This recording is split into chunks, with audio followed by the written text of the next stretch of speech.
ఒకటే ఉంది, ఆ దేవుడికి 100,000 సార్లు మొక్కుకున్నా.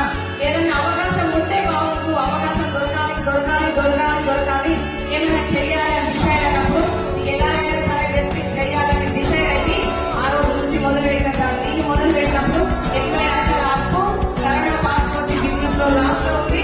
సో ఎవరు అందరు చుట్టాలు బంధువులు అందరూ దూరంగా అయిపోయారు.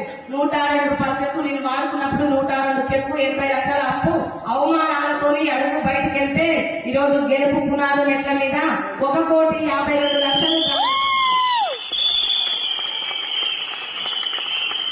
సో అందరికి వస్తాయి అవమానాలు.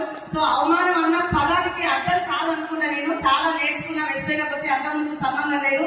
సో అందరూ బయట ఎగతాలు చేస్తారు, ఎవరికి చెప్పలేదు ఎసాను. కానీ వెస్టీజ్ లో మాత్రం ఎవరికైనా చెప్పగానే వీళ్ళు ఇట్లా అన్నారు వాళ్ళు ఇట్లా అన్నారు అని చెప్పి మనకి మనమే అవమానంగా ఫీల్ అవుతాం. సో నేను కూడా స్టార్టింగ్ నా మైండ్ లో ఒక్కటే విన్నాను. సో పేదవాడిగా పుట్టడం మన తప్పు కాదు, పేదవాడిగా మరణిస్తే మాత్రం ముమ్మాటికి మీ తప్పే. సో తుఫానుకు తలవంచని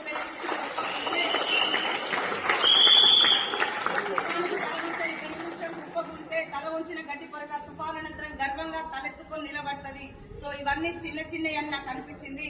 కానీ నాకు కావాల్సింది ఒక్క 5,000 కోసం అమ్మా నాన్న దగ్గరికి వెళ్ళాలనిపించలేదు. అత్తమామ 700 అయింది, నేను వచ్చింది 5,000 కోసం. కాబట్టి 5,000 నిజంగా మనసా వాచా కరుణ త్రిగాని శుద్ధిగా టీంతో తయారు చేసుకుంటూ, సో విలువలు పాటించుకుంటూ, అప్పయ్య